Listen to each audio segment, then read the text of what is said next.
How's Psych and Law doing today, huh? Doing well? Annika's here to help us out. I think actually Annika's going to go to sleep pretty quickly here. And you can see everyone else back there is worn out as well. So that's the nature of our day today. The weather's warming up a little bit. The windows are open. And the cat's been busy, but it's time for them to chill the hell out. So at least we can hope.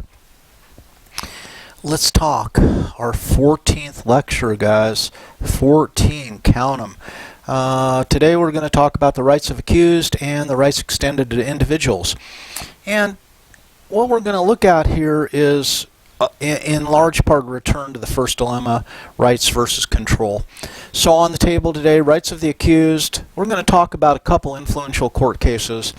And these cases often kind of define the nature of the relationship we have with our government. Excuse me. So we have Mapp versus Ohio, Gideon versus Wainwright, Miranda versus Arizona, biggie, right? Jackson versus Deno. And we'll talk some about the Fourth Amendment and perceptions surrounding the Fourth Amendment through some interesting experiments that have been conducted. So we'll talk a little bit about juvenile suspects and how the nature of the state and juveniles has changed over time and what that might mean, and talk briefly about victims' rights. So the Warren Court leads off, and here, remember the Warren Court, what do we have? We have the pendulum swinging towards due process. Mapp versus Ohio created the exclusionary rule. So Doralee Mapp is thought to have pornography. The police go to her house, show her a warrant. Maybe they had a warrant, maybe they didn't. Looking for pornography. They didn't find pornography. Oh no, I got it backwards. I guess they were looking for bomb-making materials, and they found pornography. Pornography, believe it or not, was illegal at the time. Can you imagine such a thing? 1961, pornography is illegal. Big difference from today's age, right?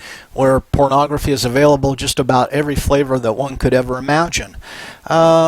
And so they look for bomb-making materials. They don't find them. They find pornography. They arrest Doralee Mapp for the pornography. And basically it was thrown out because they said it was not specified in the search warrant, that the police didn't have a warrant to look for that. And when they found it, it becomes, fruit from the tree, but the fruit is tainted and not edible in a court of law. So basically, Mapp versus Ohio creates the exclusionary rule, which says, look, we can't essentially trust law enforcement to do the right thing.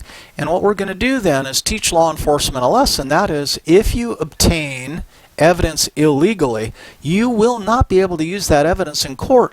So why not just not bother in the first place, right? Get a legit warrant or don't bother. Don't go home, don't pass go, right? So, bound the decision of the Fourth Amendment guaranteeing the right for people to be secure in their persons, houses, papers, and effects. But let me ask you this.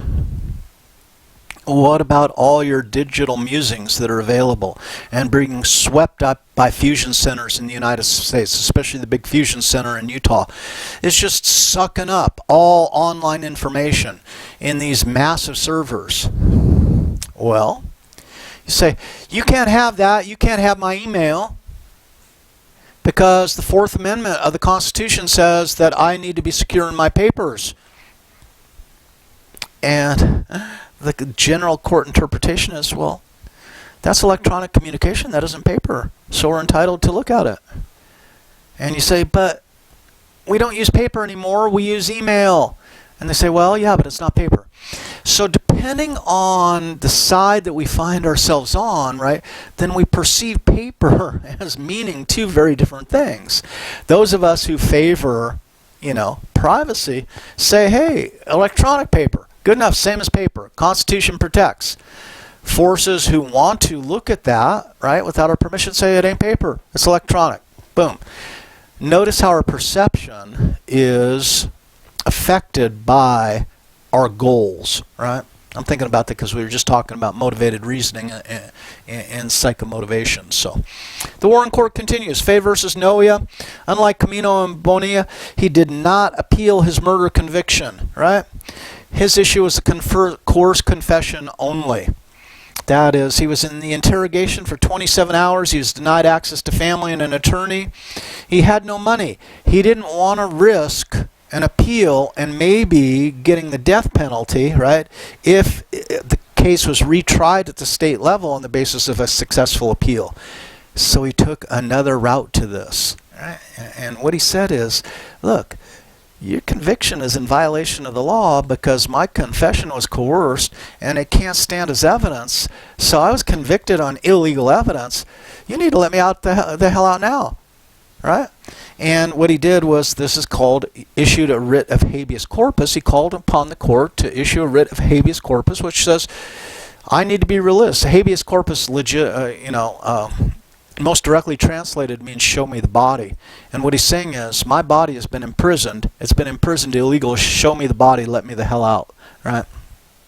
Now, Coleman versus Thompson in 91 largely reversed this decision, but let's think about what's happening. And again, the era is all different. 1963, pendulum swinging towards due process. Right? So we say, hey, you've been put in prison on illegal evidence. You just need to be let the hell out. Right? By 91, we got the crime control model full steam ahead, full bore, and they say we're not going to allow that. We're not going to allow people to issue, ask for a writ of habeas corpus and be let out on illegal evidence. We're going to keep them in and see what we can do about it. Gideon versus Wainwright. Okay, that the government hires lawyers to prosecute those accused and then can afford to hire attorneys to defend can be taken as evidence that lawyers are necessary to a fair defense. So what are we saying here? I'm entitled to an attorney. And if I can't afford an attorney, one will be appointed for me at the state expense.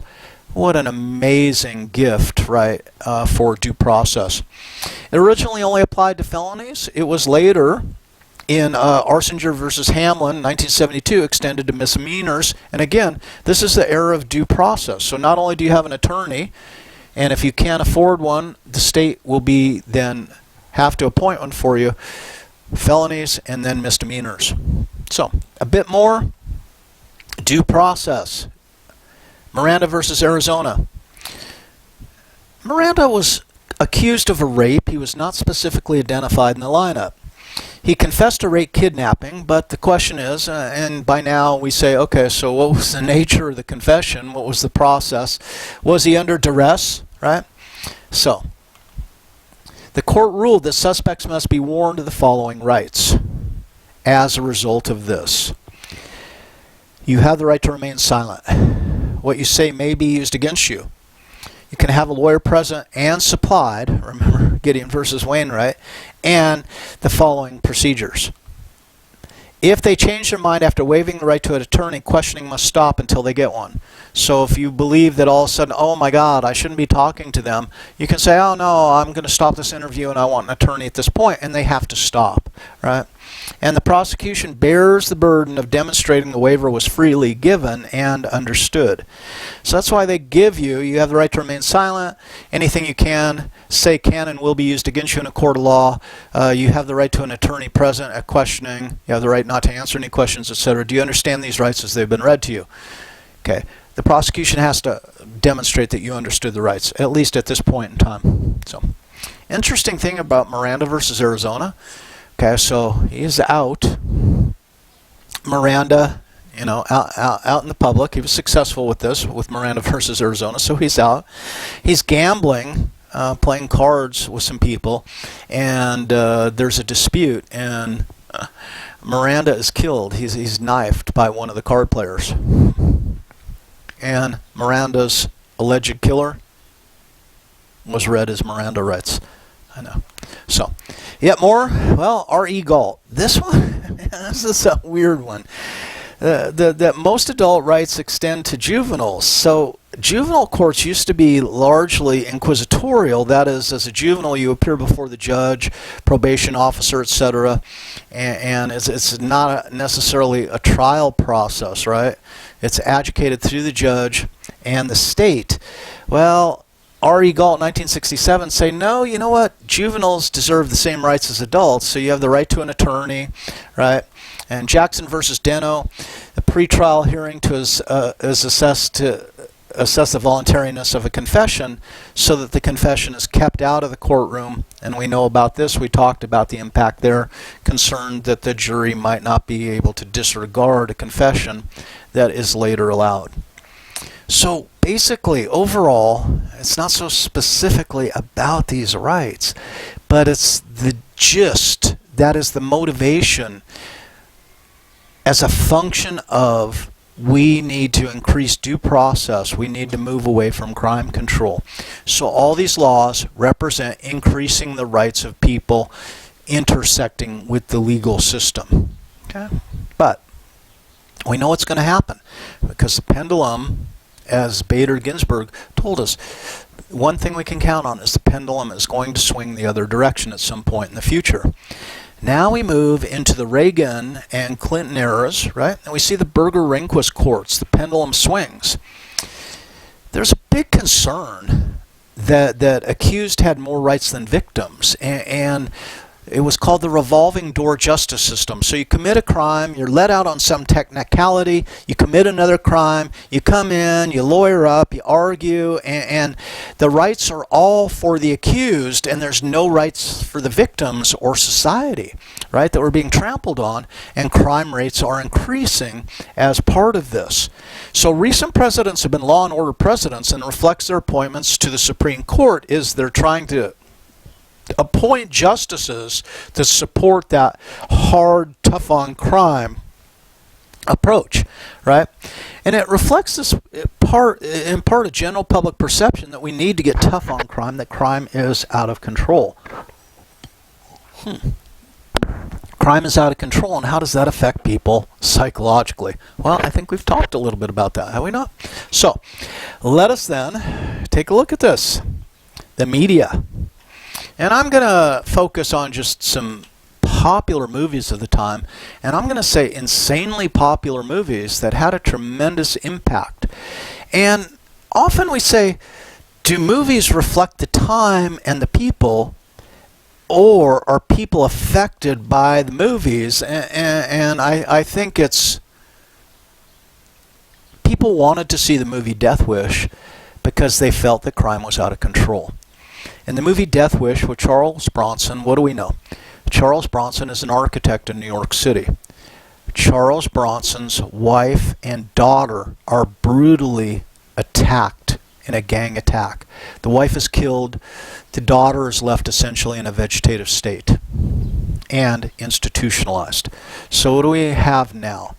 We have Charles Bronson in the role of Paul Kersey in Death Wish, the architect, who is now left without his daughter, essentially, and without his wife. And crime in New York, as the movie presents it, is absolutely out of control. It's not safe to go anywhere. The idea is if you step out of your house, you're going to get mugged, is basically the general idea. The subways, don't even think about it. You're just going to get killed if you ride the subways. So, the movie evolves, and at some point, someone gives Paul Kersey, the architect, a gun. And Paul Kersey can't sleep at night. He's terrorized by the loss of his wife and daughter, right? So he goes out and takes a walk. And as he's out taking a walk, someone tries to mug him. And Kersey remembers that he has his gun, and he responds. And he effectively avoids the mugging, right, by shooting the mugger. Well, a subplot in the movie is the newspapers pick up on these activities and say, look, there's a vigilante out there who is fighting back. And vigilantism becomes desirable at this point. And now the architect, Paul Kersey, is going out at night with the intent of harming criminals. And the papers are reporting crime is dropping precipitously because the vigilante and criminals are now afraid to operate, which is, that's Hollywood thinking, not necessarily the truth. Eventually, Paul Kersey is found, he's detected, and the police now have this interesting dilemma in the movie. It's like, what do we do with this guy? Because there's no way we're going to be able to successfully prosecute him, nor do we want to try, because he's become kind of a hero in the media in reducing crime single-handedly, where we as the police appear that we couldn't. So actually they just ask him to move to Los Angeles, where, Death Wish 2 The sequel comes out with Paul Kersey now plying his wares in Los Angeles rather than New York. But the popularity of vigilantes fighting back because law enforcement is incapable because the courts are bound by all these due process regulations. Or let's try this one. Dirty Harry. Clint Eastwood as Harry Callahan, detective in San Francisco. Callahan is an old school cop and he's not adapting to the new school ways. All these due process like search warrants, reading people as rights, he doesn't understand it. This is not the way. You got to get tough on crime and you got to be personally tough on crime, right? And so for Dirty Harry, he gives the he gives the accused, the alleged criminal, a chance, but then they don't avail themselves of the chance, so he shoots him with his Smith & Wesson .44 Magnum revolver. And this movie, strange as it seems, right? This movie, when this comes out, the Smith & Wesson Model 29 .44 Magnum revolver is an insanely difficult revolver to shoot. Most people can not shoot it well, nor will they likely come to a point where they can shoot it well because it's too powerful, right? The recoil is such that it's just too hard for most people to handle. They're not willing to invest the training in using it appropriately. But lo and behold, what happens? Smith & Wesson is now back ordered for 3 years for Model 29 revolvers as a result of this movie because everyone has to get one. And all the catchwords like, do you feel lucky? Do you, punk? Go ahead, make my day. And all these other Harry Callahan-isms, right? In this rogue detective, not following the due process model, but conducting his own personal war against crime, the crime control model. So, do these movies reflect where people are going, or do these movies kind of lead where people are going to go, or is it some combination of both? Well, let's ask Bernard Goetz, who shot young black men in the subway in New York because he believed he was under threat. At least that's what he said. So Bernard Goetz, the court stated that the attempted homicide was not justified just because Goetz, the individual, believed his life was in danger. So what Goetz is saying is, hey, I was on the subway, I thought I was in danger, so I drew my illegal handgun, because it was illegal to own handguns in New York at this time. I drew my illegal handgun and I shot the alleged perpetrator of the assault or potential murder against me. The court invoked the elusive reasonable person standard, stating that a person's belief that he or she is in danger must be reasonable under the circumstances. So ultimately, the jury is going to decide, was this the action of someone acting reasonably, or was the action unreasonable? And what's fascinating about this, because we thought we'd kind of put this issue to bed, but now it has resurged. And in the last 10 years, every time a police officer shoots someone, they have a boilerplate thing that they've been taught to say. I shot because I was in fear for my life. And thus it excuses their shooting because they say that they were afraid for their life. The reasonable person standard has been essentially eliminated, at least as it applies to law enforcement officers. Most officers, all they have to say is, I felt in fear for my life, and that's the end of the story. Was it reasonable that you felt in fear for your life? Would the average person feel in fear for their life under similar circumstances? So in other words, the standard for what is reasonable is not based on an individual belief, in Goetz's case, but as a lower New York court believed, it's based on what most people would do in a given situation. So it tries to capture what would be an average perception in this situation. Would most people feel they were under threat to warrant their use of deadly force in this situation or not? Right? So otherwise, the appellate court said that people would begin to set their own standards for justified killings and other violations of the law, that they weren't being held up against. I mean, basically, they were afraid, and what has occurred now is anyone can just say, I was in fear for my life, and it's like, okay, now they were justified. The reasonable person standard has largely been eroded out of existence for the time being. Let's just put it that way. Now, courts often refer to, but don't define, the reasonable person. A jury usually decides what's reasonable, And you guys can think about the pros and cons of that, right?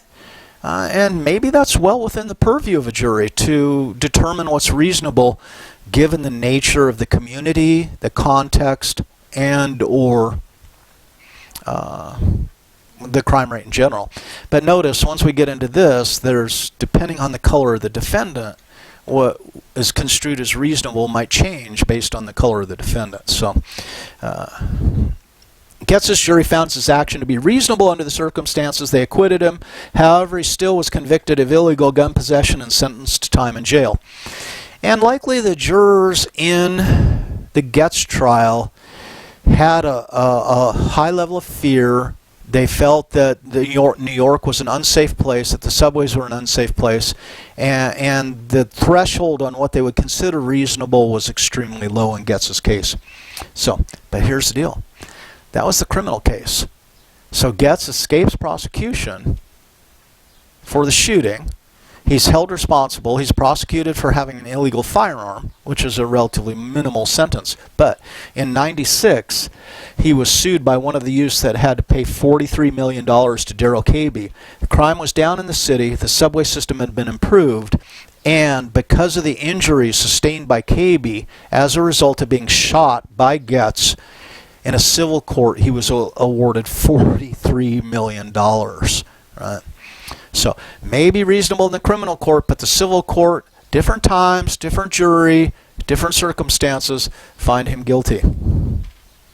So, the rights then that are being shoved around necessarily, and the Berger court response, they say if a defendant's clearly guilty, but for example, a search warrant is improper, should we just kind of look the other way on the impropriety of the search warrant?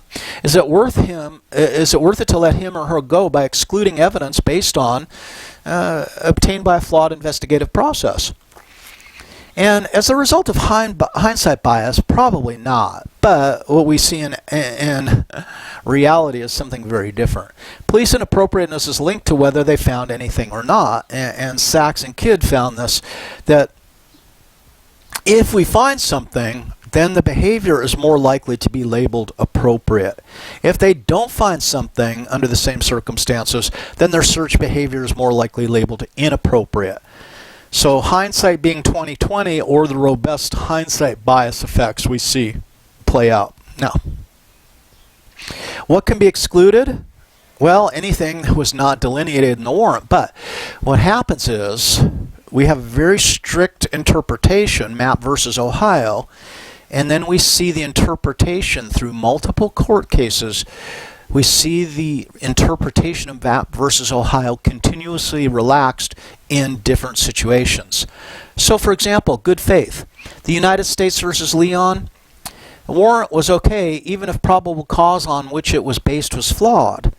So if, let's say, the police talk to an informant, some crack user in an alley, and they say, hey, you got anything for us? You're always in the alley. What's going on around here?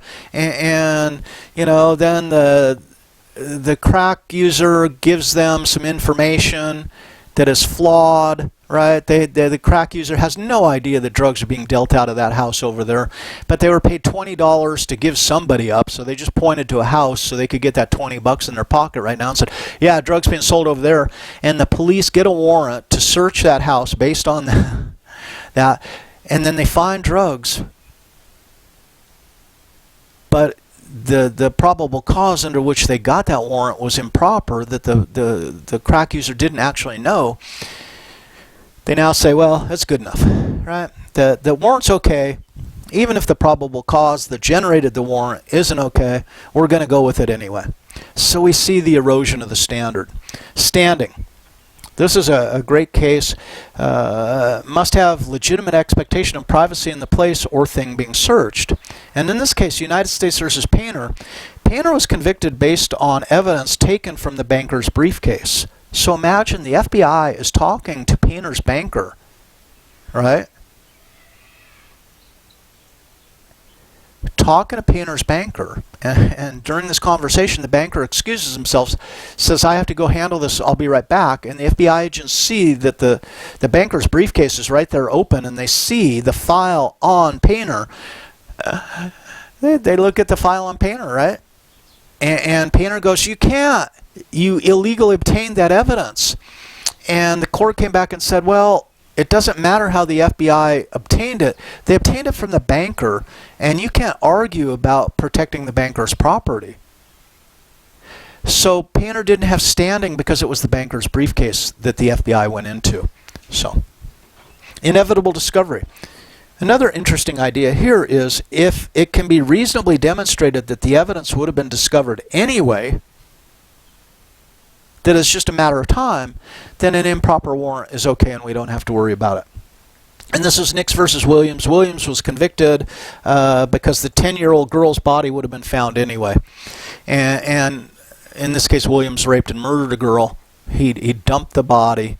He was being transported. He was arrested. He was being transported from one facility to another. The detective's transporting him. The attorney shows up and says, I want to drive with you guys, to make sure you don't pull any shenanigans on Williams while you're in the 2-hour drive in the car, right? And the detective said, it's better than that. We're not going to talk to Williams about the case, so don't worry about it, right? And so the attorney elects not to go, and the detectives, in fact, then ply Williams and eventually get him to admit where the body is. And they try to get the body thrown out, saying, hey, you were talking to him inappropriately without counsel, and the courts came back and said, look, the area was being searched. We have search grids. We have the search schedule. That field was due to be searched one way or another. Inevitably, her body would have been discovered. We can still allow it as evidence. So, again, the pendulum swings. Protections that are put in during one time are eroded over time for a new purpose. So, what is not private? Well, let's get this out of the way here right off the bat. Places that are not private, your bank records, not private. Backyards, not private. Open lots, not private. Garbage, once you set it out on the curb, the curtilage, whatever you want to call it, not private. Police love to go through garbage. You'd be surprised how much you can learn about people in a home by going through their garbage. Fenced fields, not private. So if you expect privacy in any of these areas, don't, because they're not considered private. No warrant is needed, just probable cause to search cars, but this is a sticky one, and the laws on vehicular searches are ever-changing, so be careful there, right? Planes. Well, obviously, planes are fair game. Buses. This one is a little contentious. Some of us who would ride the bus to Ohio State, right, just post 9/11, maybe a year post 9/11, Department of Homeland Security was everywhere, right? And it was funny because you sit on the bus stop, let's say at High and Broad Street, and you're going to go north on the number 2 up to school. There might be some local law enforcement with Department of Homeland Security officers, and they might, look at you and your backpack and say, hey, what do you think? Is it okay if we search your backpack? And it's like, no, it's not. And please, get away from me if you would, right? That is, they were trying, it's mission creep, they're trying to push the agenda that because of terrorism, because of 9/11, we should all be searched when we're getting onto a bus. It didn't fly, but that doesn't stop people from trying. Right? Here is one that probably affects many of you, home shared with others or owned by a landlord. That is, landlords can give authorization to search premises, whether you like it or not, right? Your roommates can give authorization to search premises, whether you like it or not. And landlords have greater power in this regard. I was an apartment manager, and basically we could go into anyone's apartment with 24 hours notice posted on their door, or if we believe that there was an emergency. So if you believe there's a gas leak in an apartment, or if you believe the toilet is overflowing or something, then you are free to go in at any point. Again, tenants' rights, though, vary on state-to-state basis, so you need to know that kind of law. Now, when police have a reasonable suspicion of criminal activity like DUI, then they don't likely need a warrant. They can just search at that point. Now, what else doesn't appear to be private? And you can read the story about cavity searches, and this is an egregious story. There's a couple different stories that are out there floating around. Let's suppose that I get pulled over and the police have reason, I'm driving and the police have reason to believe that I had drugs for whatever reason. And let's suppose then they believe that they ask me to get out of the car, and I walk back to the car and I walk strangely, and they take that as evidence that I have something in my butt. Can they take me to the hospital and have me searched? God forbid. And there's been cases where police have done the search out on the road, right, next to the vehicle. Do they need a warrant? And to what extent, right? And how invasive can the search be? That is, can they take me into the hospital and have a nurse or a doctor probe my butt? And what happens if they don't find anything, but they still believe there's something there? Could they x-ray me? Could they be more invasive? To what extent? So read that story in the Atlantic there. That's a pretty interesting story on what to consider about that. Factors to consider according to the Supreme Court are the scope of the intrusion, the manner in which the search is conducted, the justification for the search, and the place where the search is conducted. And notice, really, we're getting back to, in large part, jury decision making. The jurors will have opinions about this and perceptions. Now, let's talk about some psychological evidence of what's considered private. What do people actually consider private or not private? It's one thing to say that the law designates these things, previous court cases designate these things as private or not private, but what do we think? What we, the people?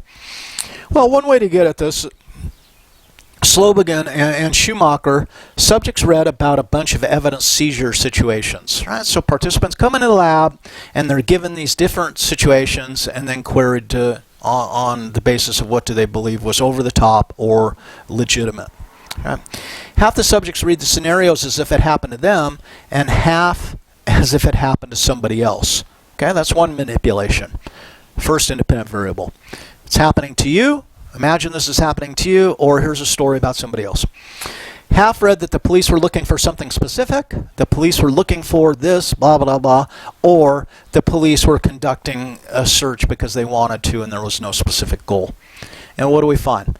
Well, subjects and courts agreed that surgery, phone bugging are intrusive. Okay? Flying over backyards, going through garbage, not intrusive. So far, so good. Our participants and the courts, what the courts have done in the past, line up in these domains. Now, subjects and courts disagreed, right? Over urine samples, blood tests, searching luggage on a bus, undercover police posing as secretaries or chauffeurs. And note that there's nothing to prohibit police from doing this. So let's say that you are a business person and you want to hire a driver, you want to hire a chauffeur, and the police are investigating you. There's nothing to stop the police from intervening and posting an officer as the chauffeur and pretending that they are the chauffeur. And let's dispel with that ancient rumor that police officers have to tell you they're police officers if you ask them if they're police officers, because they don't. Okay? If a police officer is posing as your chauffeur and you say, wait a second, I'm not sure about this. Are you actually a police officer? And they would say, no, I'm a chauffeur. What the hell? And it's legit to do that. So this I don't know where this old idea that if you ask a police officer if they're a police officer, they have to tell you, that's bullshit. So don't buy into that, please. Right? Subjects also thought searches were generally less intrusive if it happened to someone else and not to them. And doesn't that just make sense? That's not surprising or new information for any of us, right? So let's get to this issue of apartment roommate privacy. Courts assume we don't expect privacy when living with a roommate or renting from a landlord. I don't care what you think. This is what the courts think, okay? Kagehiro et al. Subjects read one of three scenarios when a third party consented to a search. Suspect was present and objecting is one condition to which participants might have randomly been assigned. The suspect happened to be absent, or the police waited until the suspect was absent, that is, until the suspect left. What do we find? Hey, my favorite results, it depends. So that's where results get interesting. It's not one way or the other, it depends on the context. If no evidence was ever found in the search, subjects thought it was unreasonable invasion of privacy. Thus, again supporting the hindsight bias in Slobing and Schumacher. Right? If evidence was actually found, then, but the suspect was present and objecting, subjects thought the third party shouldn't have consented. So if I'm saying, no, you can't search my room, and the roommate's going, yeah, go ahead and check that shit out, right? Then participants were saying, like, no, that's not right. But if the suspect was absent, subjects thought it was okay. All right. So, one first line of defense for many of you, and I know that some of you have adopted this, when you have your own room within a house or an apartment that you put your own locking knob on it, right, to keep people out. That is one minimal line of defense, but I wouldn't expect it to be the be-all or end-all. And again, if you're concerned about this, then you need to consult someone who knows something about tenant rights and how the law affects tenants. Now, Miranda. Remember that? You have the right to remain silent and all that good stuff. Remember way back when we talked about the only thing that the police can't lie about is the Miranda warning? Right? Well, over time, though, Miranda has been weakened. It's been eroded. Confession can be used to impeach one's testimony, even if obtained in violation of Miranda rights. So if I haven't been Mirandized and I confess, and then I try to offer different testimony, that testimony could be impeached on the basis of that original confession. Do you understand these rights as I've read them to you? Well, someone has determined, previous cases now have determined that full understanding isn't necessary. So what the hell does that mean, right? Full understanding isn't necessary. Partial understanding, you're good to go. Of what part, right? Request for a lawyer must be unequivocal. So you can't be sitting there and saying like, oh, I should probably maybe get a lawyer. I don't know. You think it'd be a good idea if I got a lawyer? And they're going to say, no, you don't need a lawyer. We're just your friends. We're going to talk to you. No, you have to say, look, I'm not saying anything. I'm not saying anything. We might as well discontinue this. I will not say anything. So I must have an attorney. It's got to be explicit in that regard, right? Non-custodial loophole. If you're not in custody, you don't have to be Mirandized. So what does it mean to be in custody, and how do you find that? If you're walking down High Street, right, and a police officer grabs you by the arm and says, hey, I want to ask you some questions. Are you in custody or not? If you're in custody, you have to be Mirandized. But if you're not in custody, you don't. So what is it? So note, well, let's suppose that you are driving. I'm driving, I get pulled over, and they give me a ticket and they want to ask me some questions, right? And it's like, do they need to Mirandize me? Well, am I in custody? Am I free to leave? But notice, am I free to leave might be different than do I perceive I'm free to leave. And how many of you are comfortable just walking away from an officer who says, hey, wait a second, I want to talk to you. And you just say, a lot of people want to talk to me, but I'm not stopping to talk to you right now, and just walk away. Are you comfortable with doing that to a police officer? So what is custody, and the definition of that? Voluntary confession does not apply, so if you just start spilling your guts, there you go. Police don't have to say anything beyond the Miranda warning. So that's all they're legitimately required to say. Any questions that go past the Miranda warning, don't expect necessarily an answer or a straight answer. And police lying about everything but Miranda is okay. And we've already been down that path. Now, public safety considerations kind of trump all of this. And what this, for example, let's suppose there's an armed robbery in a grocery store. And we have two perpetrators have committed this armed robbery. One had a gun, the other didn't. They ran through the store, they hid in the store. The police finally come in and locate both suspects, arrest both suspects, and then the witnesses are saying, well, one of the suspects had a gun, but the police don't find a gun on the guy. Well, The police can question, where's the gun, where's the gun, where's the gun? They can continue to question because they can't reopen the store without finding that gun. Because what if some kid, finds the gun and then hurts himself in the store? So public safety considerations can allow for the questioning without the Mirandizing within this context. Okay.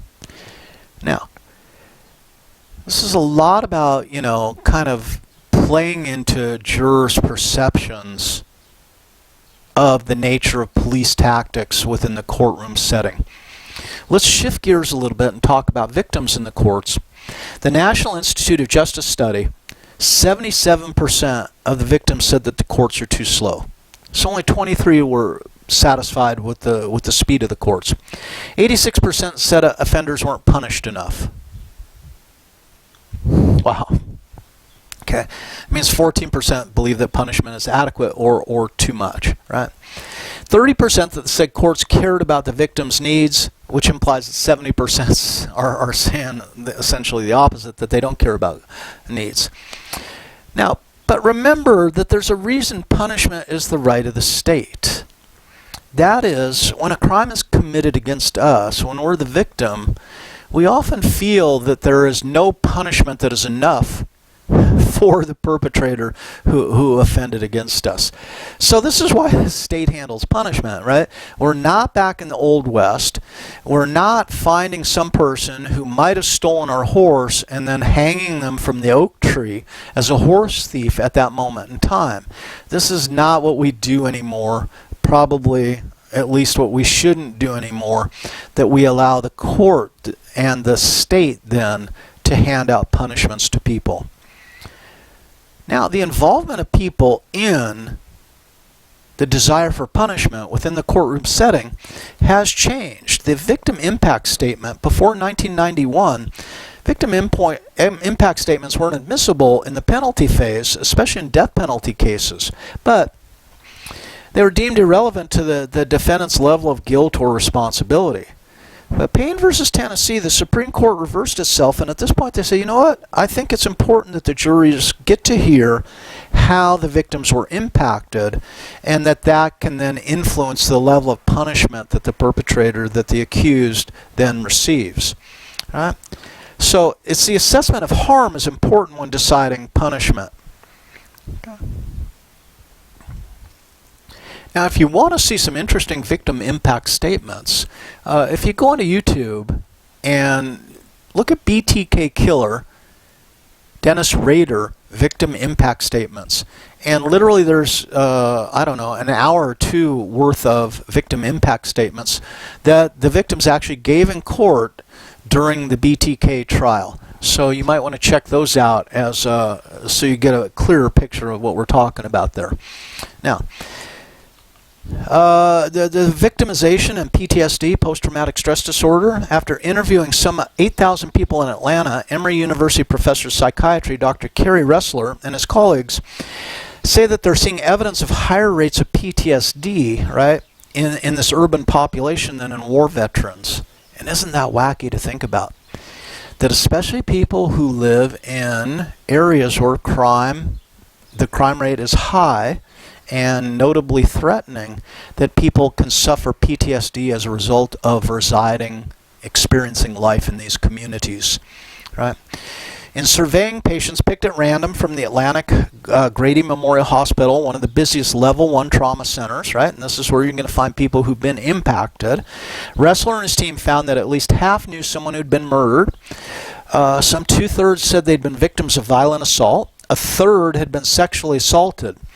This wide range of trauma experience meant that 32% of the population suffered PTSD symptoms. That just living in a community becomes threatening. That is, it becomes kind of a surrogate war zone, if you will.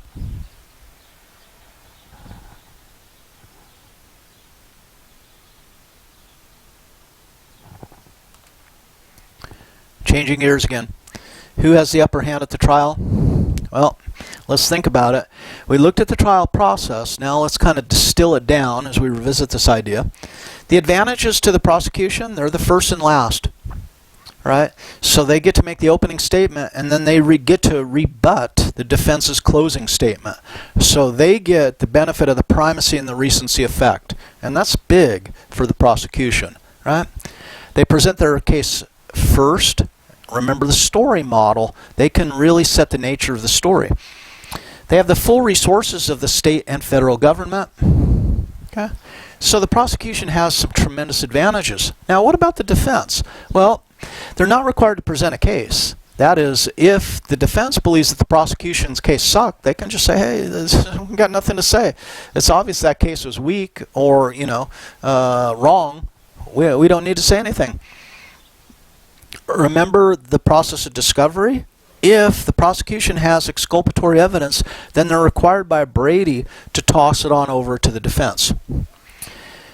The defense only needs to plant the seed of doubt. That's it. They don't have to do any more than that. And then the defendant is not required to testify, so they can't be compelled to testify against themselves, so to speak. And then finally, if you are found not guilty of a crime, you can't be tried for that crime again. That would be called double jeopardy. So you're not allowed to be tried repeatedly for the same crime over and over again. Once you're found not guilty, that's the end of the story.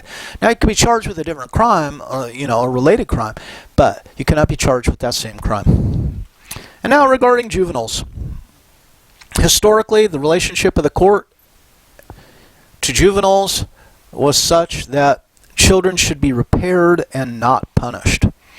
Pick up where the parents failed, and basically when we see bad children, it's the result of the parents being bad parents, right? This blurred the lines between neglected and delinquent youth. That is, looking at all youth as neglected. Had this youth had better parents, then we wouldn't be here now. And I'll leave you to struggle with that idea. Let me toss this question at you, for better or for worse. Are there evil children? Are there people that are just born evil? Or is all the evilness that we see displayed by youth the result of environment and developmental processes and poor parenting, etc.? All right. So the courts, in this sense, believe that, hey, damaged youth was damaged upbringing, and the state can step in. The state can take over as the parent.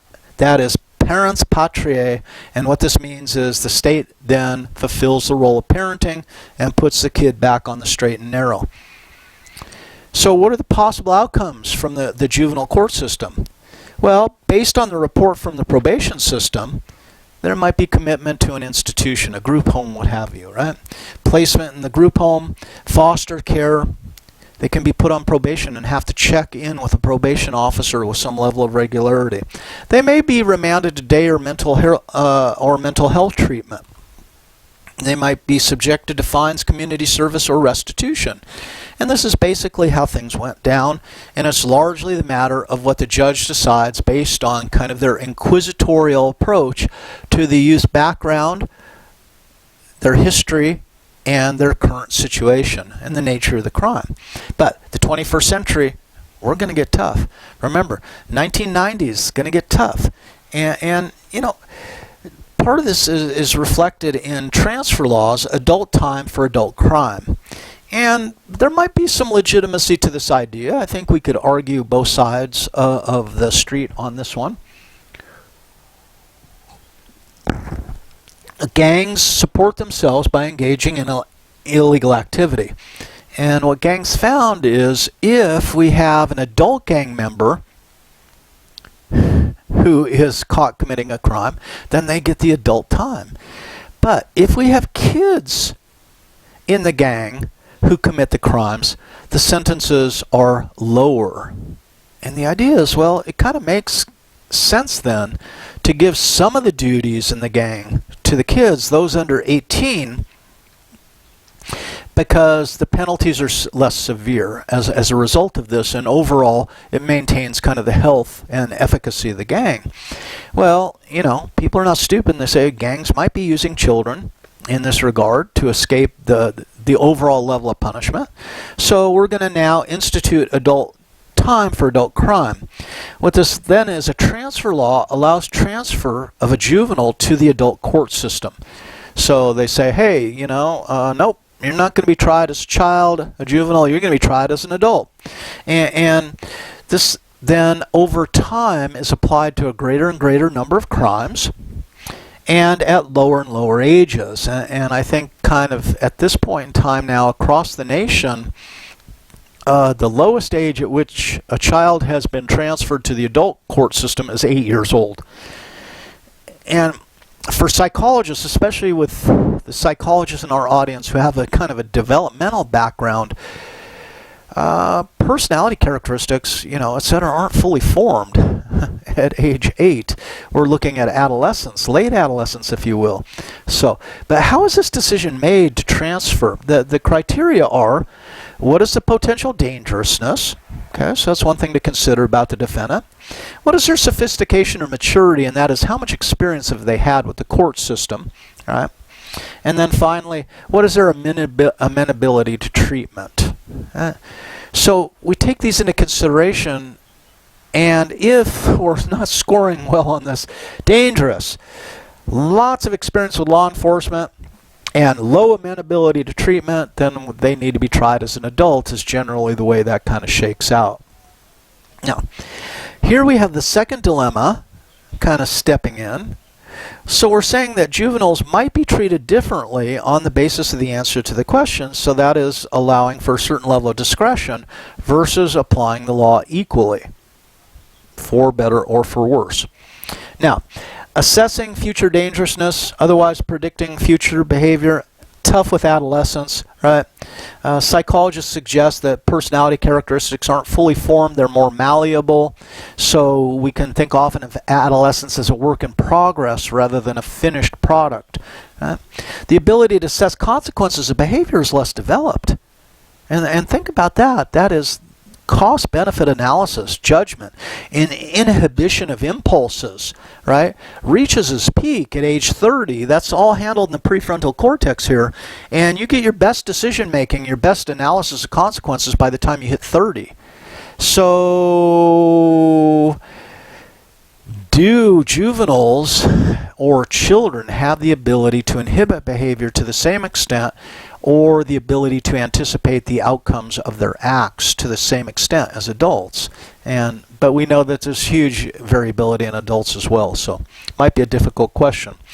May indicate greater rehabilitative potential than adult offenders because they're more malleable. Now, I want to kind of mishmash an idea here. Did R.E. Galt, remember that one at the beginning of the lecture, help pave the way to transfer laws? In R.E. Galt, that is extending adult rights to juvenile accused, right? What happened in R.E. Galt? Well, juveniles have the right to be notified of the charges. They have the right to an attorney. They have the right to confront and examine witnesses.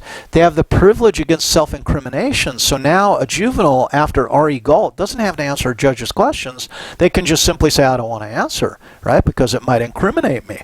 So we move juveniles from an inquisitorial system to an adversarial system as a result of R.E. Galt. Did this pave the way for the eventual adoption of transfer laws? Right? So we shift away from truth-finding to the adversarial component in the third dilemma. Did we also shift then from rehabilitation to retribution? And this is a legitimate question, right? So Miranda's understanding capacity in individuals, let's look at this idea.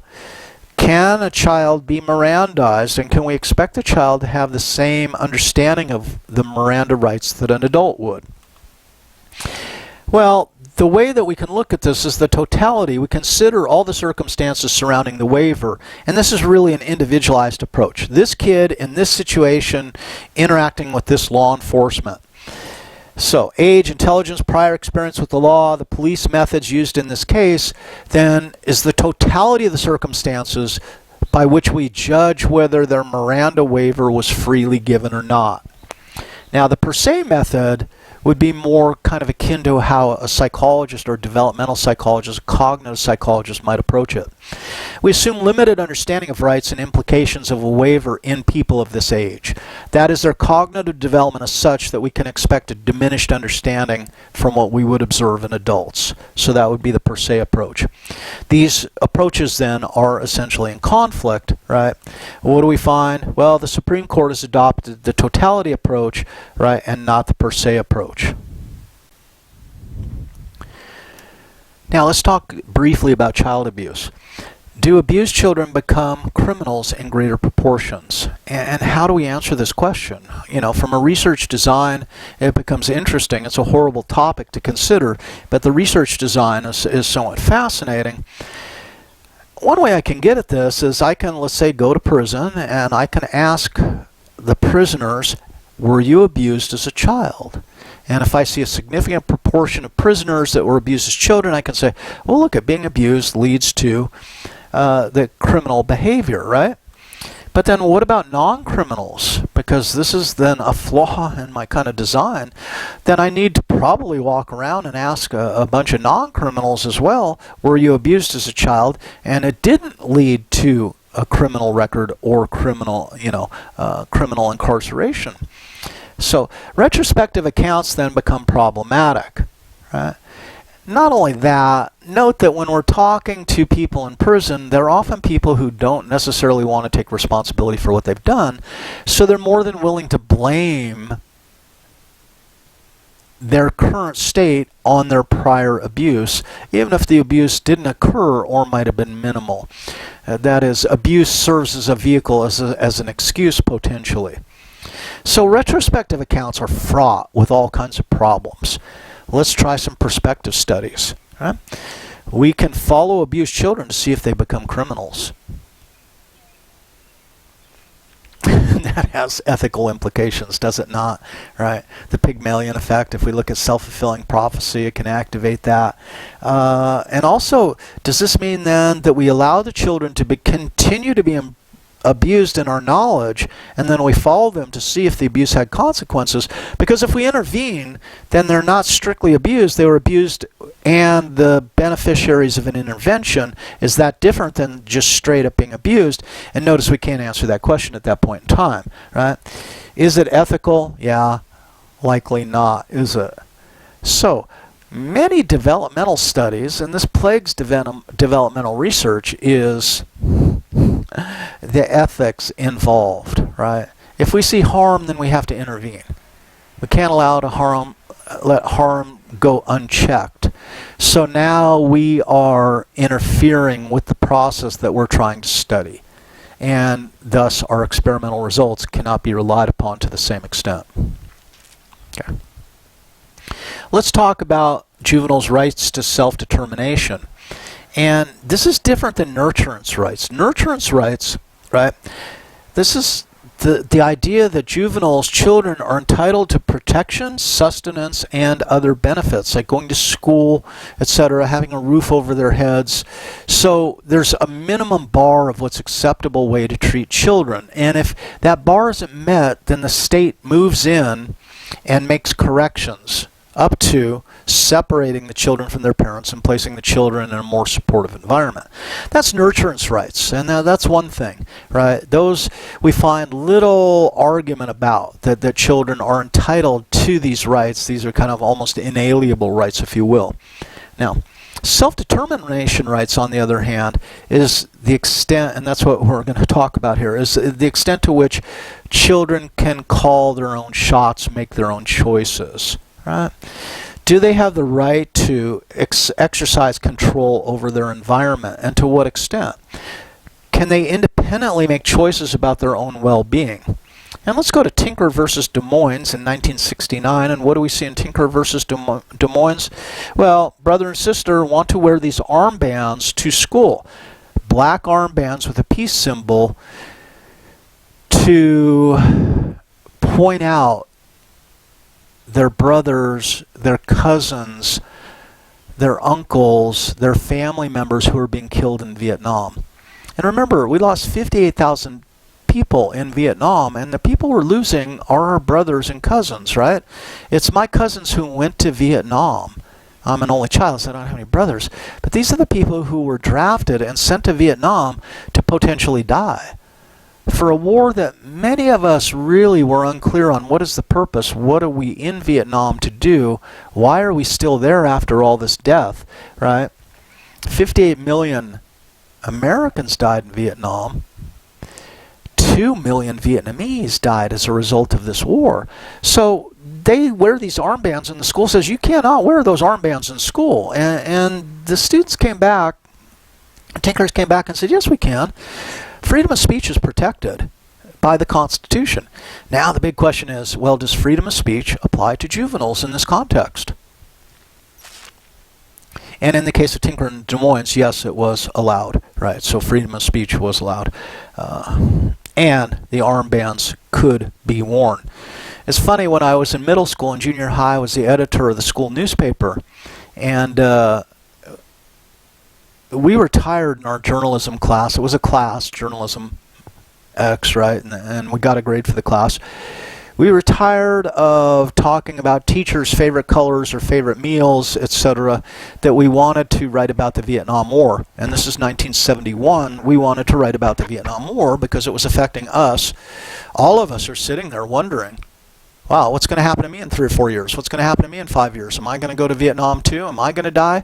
So we felt that we should have a voice in asking questions about this and commemorating our lost loved ones. And the teacher who was teaching the class was new to teaching the class, and she said, no, you can't write about the Vietnam War. I'm not going to allow that. And we struck. We said, well, if we can't write about the Vietnam War, we're not going to produce the paper. And her response was to fail us all out of the class. Well, once our parents saw all of us get failed, they went to the administration and said, what the hell is this happy horse shit? And eventually they struck a deal as to the students who wanted to come back under the current situation that the teacher advised could go back to the journalism class. Those of us who are unwilling to go back under her publishing guidelines, they actually created another class for us called Issues Today, and that was kind of how that, but we had the right to say this, and the class to Issues Today was designed to allow us to express ourselves. The journalism class did not, but that's kind of how that shook out. So thank you, Tinker, for that. All our grades were rolled back, and we got to start fresh. So Tinker versus Des Moines said, hey, we possess the fundamental right to free speech, but Morse versus Frederick in 2007 kind of looks at this a little differently in that there was a limited range to free speech. And in this case, what Morse had done was they put a banner up across the street from the school that said bong hits for Jesus. And the administrators went over across the street where students are getting ready to go on the bus to go home. They tore down the banner and provided penalty for the author of the banner. And it's like, well, bong hits for Jesus is encouraging illicit drug use. Now, maybe just for Jesus, I don't know how the court responded to that. But they said because it's inspiring criminal activity, that is the use of cannabis, right, where it's illegal to do so, this is not free speech, it's not protected, right? So we're talking about the Vietnam War was protected, right? In this case, we roll it back a little and say not so much. So, no bong hits for Jesus is the way that goes down. Now, Juvenile Self-Determination, here's where it gets sketchy, right? Abortion. To what extent does a teenager, let's say a 15-year-old, have the ability to decide to get an abortion and pursue that on their own? And notice that when we talk choice, we're talking just a disparity. It's a state-level law, so there is no consistent stance on this. Should abortion require, for someone under 18, parental notification? That is, hey, your child has come to get an abortion. We just had to let you know, we had to notify you. Now, some states would require parental consent. That is, not only are we going to notify your parents, but de facto they're going to be notified because you have to get their permission. So you have to bring parental consent. And this goes back and forth, right? Planned Parenthood of Central Missouri versus Danforth, what do we have? Well, unconstitutionality of required consent for abortion in the first trimester, right? But notice, these laws are an ever-changing landscape. Since then, what we see as most typical is a judicial bypass procedure. And the idea was that, oh my God, if my father finds out that I got pregnant, he is literally going to kill me. And I mean, we're using the word literally here. That if my father finds out about this, he's going to kill me or he's going to kill the father, right? So I need to get this done on the down low, no consent. The judicial bypass procedure kind of addresses this rare situation, I think it's relatively rare, where suppose I'm a 15-year-old girl and I go, Your Honor, I need a judicial bypass, I need to get an abortion without consent, and then the judge is going to sit down with me and say, why is this? I'm going to explain the situation, and then the judge can grant me the bypass so that I can get an abortion without consent or notification of my parent. But again, this is in flux big time. So there's a trend towards greater restrictions on access to abortion, as we know. Some states, of course, are moving to eliminate the possibility at all. We see that Ohio Assembly, and it didn't go through, but Ohio Assembly was, created what they called the heartbeat bill. And if there was ultrasound could detect a heartbeat, then abortion would simply just not be allowed. So big question, though. Are juveniles capable of making the best decision? Because we argued earlier in terms of transfer laws that maybe children don't have the capacity to make this decision, right, and should be treated as children rather than adults in terms of transfer laws. Well, now if we're looking at a 14 or 15-year-old girl, does she have the capacity to ultimately make a reasoned decision in this regard? And I got no answer for that. I'm not going to go there. What I'm saying though is there's a lot of questions we can ask when we're confronted with these kind of very difficult scenarios. Other domains for juvenile self-determination? How about adoption? Do you have the right to know that you're adopted? Right? My mom, my adopted mother and father both told me I was adopted as soon as I was capable of knowing that. They say, you are adopted. And they told me the story, we picked you out. And that's different. That's even better than being born to someone, because they got to get what they get whatever came out. But we chose. And of course, that's not how it works. But it was a nice story at the time. So they always told me. But if you look at my birth certificate from Los Angeles County, in the state of California, it's a certificate of live birth to Pamela and Francis Polifrone. So if you look at the records, there's no way to tell I'm adopted. And I still can't get a legitimate birth certificate out of California. Right? The birth certificate I have it's a document that lies. It's not telling the truth. That's not the people I were born to. That's the people I was adopted by. Right? And I've subsequently found my mother and my father and a half-sister. 23andMe and Ancestry, the DNA tests are blowing the lid right off of these hidden adoptions, and fine for that. But do you have the right to know that you're adopted? Because basically the way it was in the past is it's your property. You were purchased. I was purchased as an infant, right? The cost of my adoption was around $10,000. And so I was just a commodity that was sold, and people are profiting off the sale of this commodity. What does that sound like? Selling people. Now we're selling infants, and hopefully selling infants into good circumstances. But are we moving away from people treating children as property? And do they have rights to records? Do they have the right to contact the birth parent? And these are largely unresolved issues in a lot of states to this day. And if you want to check it out, if you're interested, if you're adopted, check out the website Bastard Nation. This is an organization that we kind of co-founded in the 1990s to look at adoption rights. So many of us are bastards, and we're okay with that necessarily, right? And I want to think about this. Because what's someone born out of wedlock? What is a bastard also referred to? They're referred to as being illegitimate. And I really take offense to that, because there's nothing illegitimate about me. I'm as legit as anyone else watching this. But the official term is illegitimate. And I don't know that that's acceptable to call people illegitimate. Born out of wedlock? Okay. Notice, that's a straight up statement. I was born out of wedlock. It has nothing to do with my legitimacy, right? So maybe we need to dump some of these old terms right off the bat. What about gender reassignment surgery? Let's take another one here. Who makes a decision? Let's suppose that we're in the delivery room. Out pops the infant. Here we go. Brand new world. Welcome to our world. Oh, your genitalia is indistinct. Let's talk to the parents and let's correct that right now. Let's perform a surgery while it's easy, while you're an infant. Let's perform the surgery to straighten this stuff out. Is that something that should be suspended? Is that something that we should wait until the child, right, but until they're in adolescence, till they hit puberty, and we kind of see which way they want to go?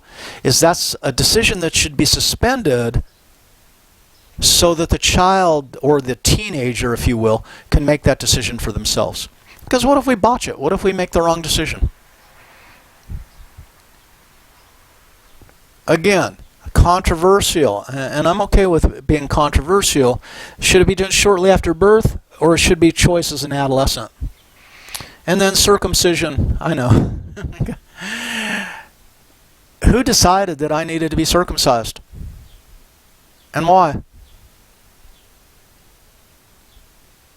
I know it's probably more information than you need, but note that some people are circumcised, some are not, and who makes that decision on their behalf, and when, and why?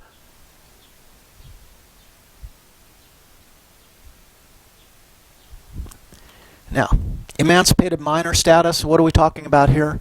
Can you divorce your parents? Well, in certain states you can divorce your parents for certain causes.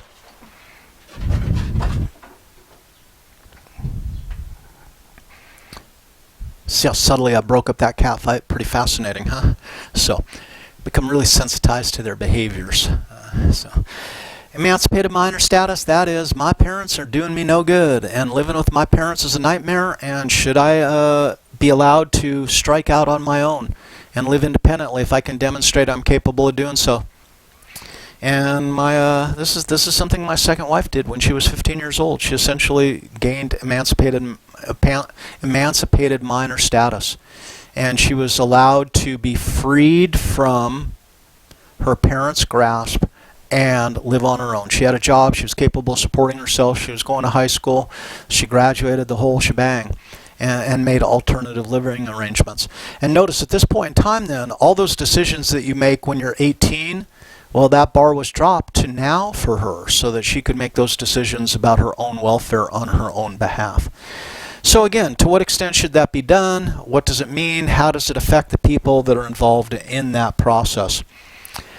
So we've been through a lot of rights in this lecture, and we've seen how a lot of rights were produced, shifting us to due process in the 60s up to the 70s, right? Increasing due process, but the consequence of that was perceived to be, whether it's true or not, the consequence was perceived that we created a revolving door justice system that allowed criminals to leave with minimal punishment or no punishment whatsoever, thus increasing crime, increasing the crime rate, which legitimized the need to go on a crime control kind of path and diminish the rights as presented by those early court cases, whittling away the circumstances under which those court cases applied.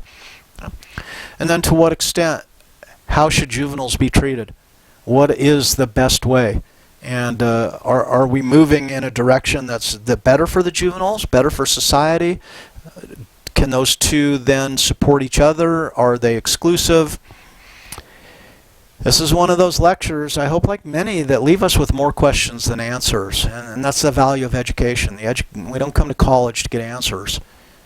We come to college to learn how to ask better and better questions. All right, guys, let's have a good day. You all take care. Bye-bye.